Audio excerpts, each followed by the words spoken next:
Bom dia, boa tarde, boa noite, camarada. Mais um vídeo do Marxismo Bárbaro. Meu nome é João e eu venho com vocês convidar a assistir esse vídeo com um tema muito bom, cara. É o tema sobre a causalidade e o marxismo, a crítica marxista da causalidade, ou se quiser, a crítica dialética da causalidade.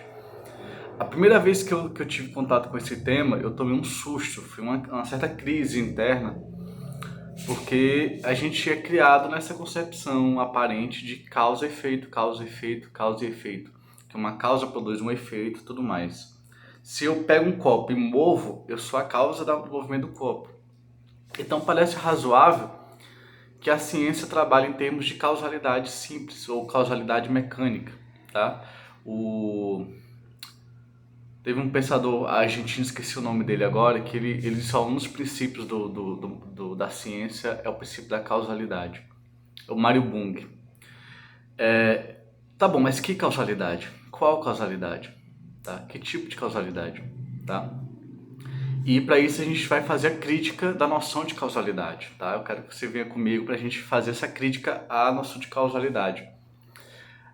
Primeira coisa que a gente não precisa tratar um objeto de estudo em termos causais. A gente não precisa.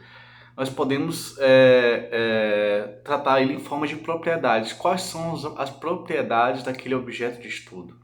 Para isso não é tão necessária a causalidade.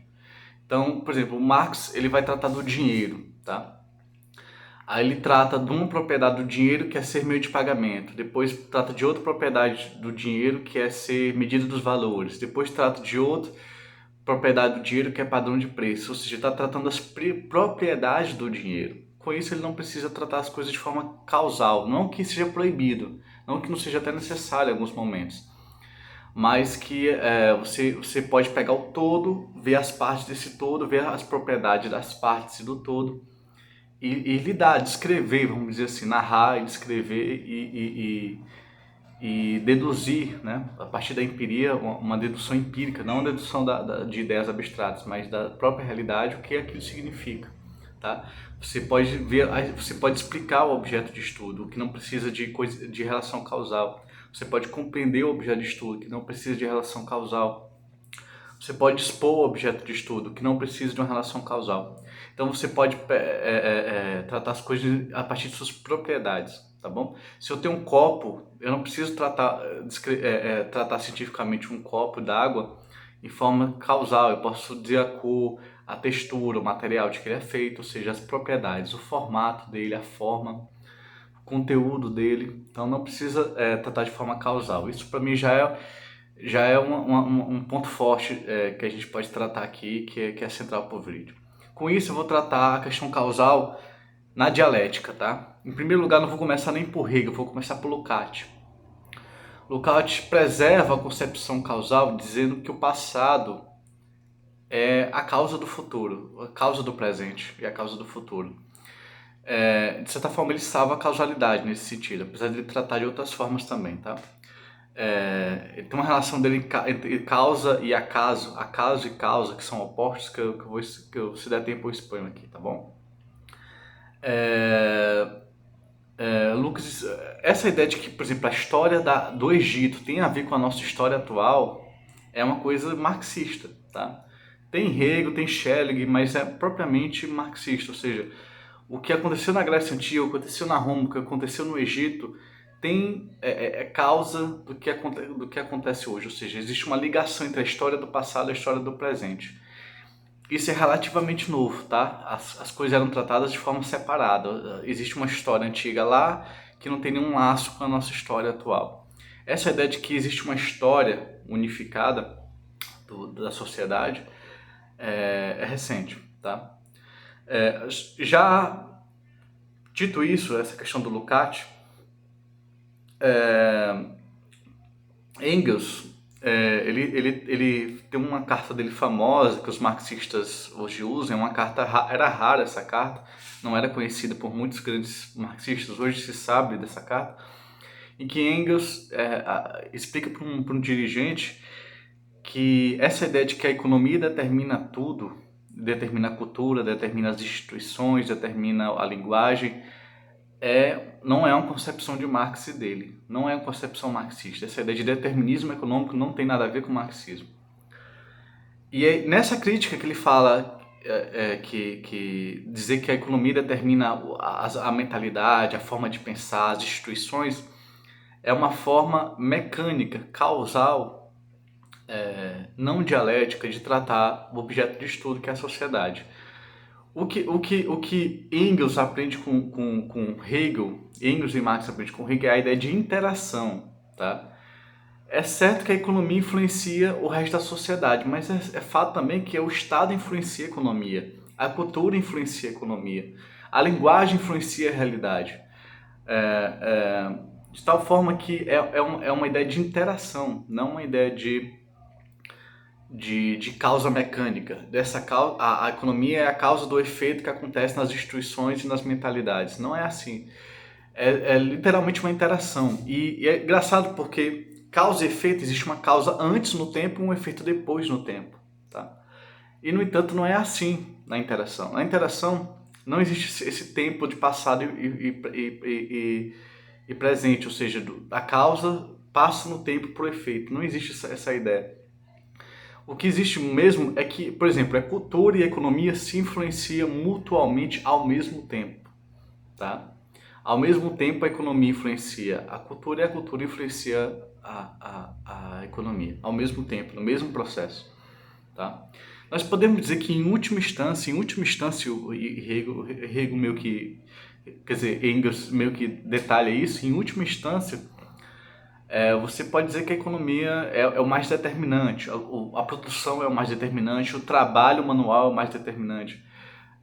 Em última instância, sim, mas não é uma causalidade mecânica, tá? O Engels fala em produção e reprodução da vida, tá? Social. Então, ele não fala nem em economia, propriamente dito, tá bom? Então, fica essa ideia de Hegel, que Engels e Marx trabalham, que é a ideia de interação.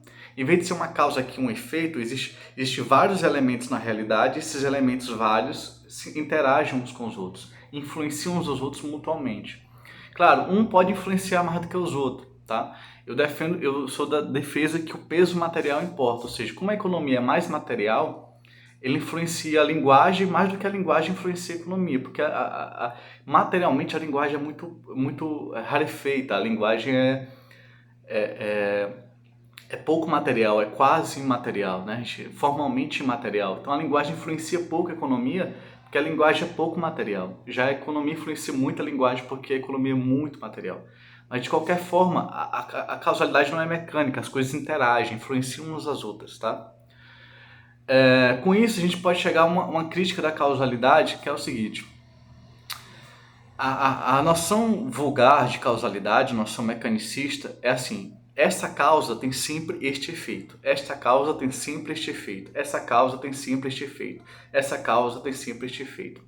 E não é assim, tá? Em realidades mais complexas, em objetos de estudo complexos.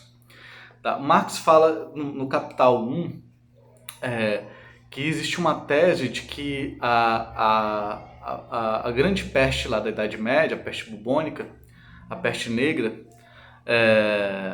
a peste negra levou ao capitalismo, estimulou a existência do capitalismo. Aí o que o Marx diz? Em algumas regiões você pode dizer que estimulou a existência do capitalismo, mas em outras regiões fortaleceu o feudalismo.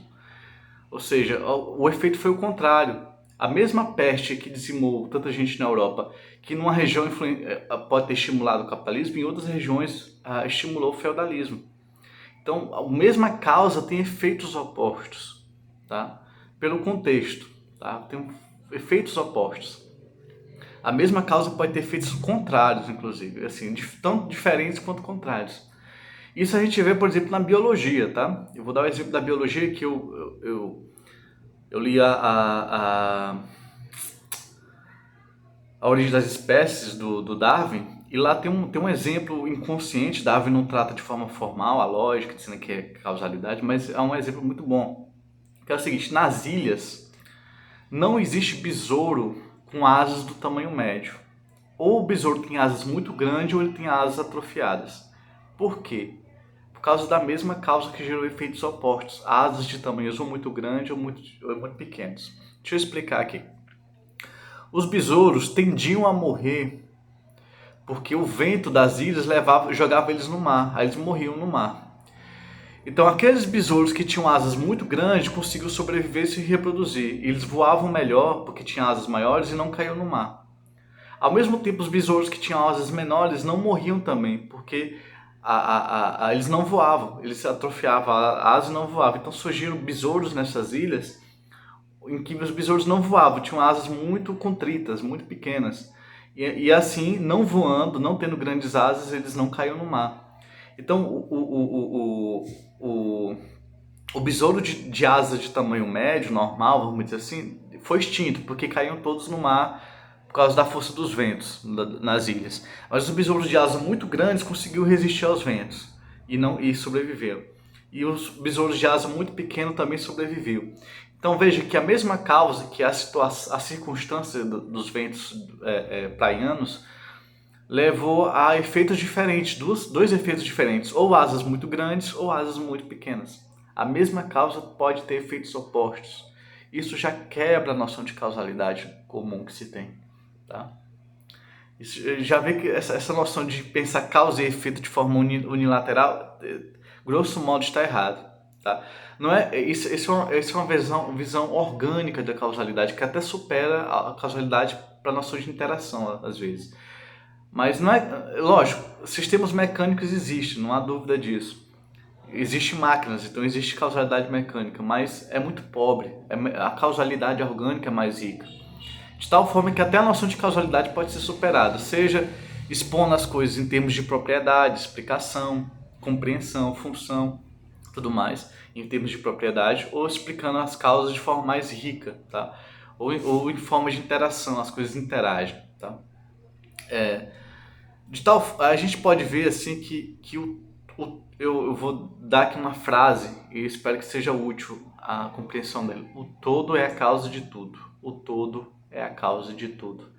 O que eu quero dizer com isso? Por exemplo, se você for ver qual é a causa da Revolução Russa de 1917. É a economia a causa? É a guerra a causa? É as classes sociais a causa? É o atraso do campo a causa? É as instituições atrasadas a causa? Veja, para você ver a causa da Revolução Russa, você não pode analisar um só fator, ou a economia, ou a classe, ou as instituições, ou a guerra, ou a conjuntura. Não, você tem que analisar tudo, tá? Lógico, não é um tudo infinito. Você sabe que tem economia, tem classes sociais, tem mentalidades e tem instituições. Veja, não precisa pegar fatores ao infinito, você pegar todos os infinitos fatores da realidade, mas você pode pegar os elementos centrais, ou seja, a economia, em cima as classes sociais, em cima as mentalidades, em cima as instituições. Vendo esses fatores, a estrutura e a conjuntura desses fatores, você consegue explicar a Revolução Russa. Ou seja, um fato singular, a Revolução Russa, só é totalmente explicável se você analisa todos os fatores centrais da totalidade daquela realidade. Então, o todo é a causa de tudo, ou seja, você só explica a Revolução Russa se explicar os fatores de toda a realidade social da Rússia e do mundo e tudo mais, tá bom? Então você não explica a coisa em termos de uma causa, tipo, a Rússia tinha uma classe operária concentrada, logo teve a Revolução Russa, não é assim. Vou repetir aqui, a Rússia teve uma classe operária muito concentrada, logo teve a Revolução Russa. Claro, pode ser uma das causas, a classe operária concentrada da Rússia, mas existem os outros fatores que incluem a explicação da Revolução Russa, entende? Existe a economia, existem as mentalidades, existem as instituições e como essas coisas interagiram em 1917, em 1916, o efeito da guerra mundial, tudo mais, para explicar a Revolução Russa, tá? Existem duas contribuições finais que eu quero concluir o vídeo com vocês, que é uma de Bohr. Bohr é um físico que tratava da física quântica. Bohr não é Bohr com a RH, é Bohr, HN.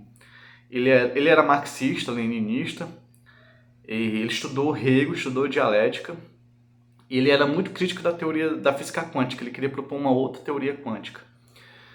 E uma das coisas que ele levou em conta é que várias causas podem gerar um efeito, e um efeito pode ter várias causas, ou seja, você tem um efeito, você, sabendo o efeito da coisa, você não sabe mecanicamente qual é a causa, você tem que investigar a causa, tá? Pelo efeito, você não deduz totalmente a causa, você tem que investigar qual é a causa. Qual é a causa dessa crise econômica? Você analisa todos os elementos dessa crise econômica. Eu não vou ter tempo de explicar aqui, mas a crise econômica, de forma externa, tem 4 ou 5 causas, tá? Que elas se unem e gera a crise regular de 10 em 10 anos do capitalismo. Então, várias causas podem gerar um efeito. E uma causa pode gerar vários efeitos, tá? Isso é uma contribuição do Bohm, tá? Que é um físico, se não me engano, é americano, norte-americano. E ele trabalhou essa questão. Para ele, o acaso na prática não existe. Existe a causalidade. Se você olha o todo, se você olha de forma ampla, não existe acaso. O que existe é a causalidade. O acaso existe para nós. A gente percebe o acaso, mas no fundo o acaso não é totalmente acaso. Ele tem uma causalidade. Tá? E o Lukács, ele fala também da causa e do acaso. Ele fala, por exemplo, imagine várias coisas aqui que são vários elementos da realidade, várias bolas aqui que são vários. Esses elementos da realidade interagem de forma regular uns com os outros. Então você vê a interação da economia com o Estado, do Estado com a economia, das classes sociais com a economia, da economia com as classes sociais. São interações normais de uma totalidade. Mas de vez em quando, por causa dessa dinâmica, acontece uma interação não normal, que é o acaso. Tá? Então o acaso faz parte da história, vamos dizer assim. Vamos supor que a facada contra o Bolsonaro foi um acaso, né?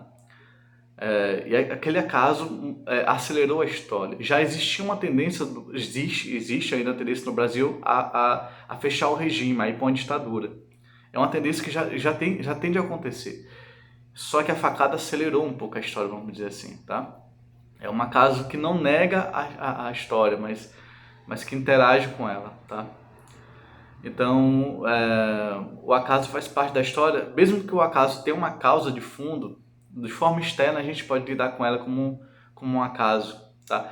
Aí o que acontece? Um acaso que nega a história, ele tende a não prosperar, mas um acaso que está de acordo com a tendência da história tende a prosperar. Então a facada no Bolsonaro em que ele sobreviveu, meio que, vamos dizer assim, estava de acordo com as tendências históricas do Brasil, porque o Brasil tende a fechar o regime burguês. Então, isso acelerou a história, vamos dizer assim, o acaso que acelerou a história, apesar de não ser verdadeiramente acaso, do ponto de vista dialético. Tá?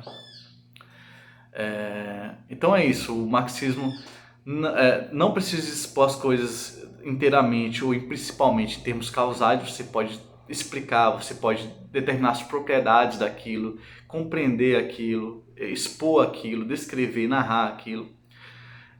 Então a gente vê as coisas em termos de propriedade, as coisas não estão propriamente em causas mecânicas, mas estão em interação, a interação recíproca dos elementos da realidade, ou seja, por exemplo, a cultura influencia a economia e a economia influencia a cultura, tá?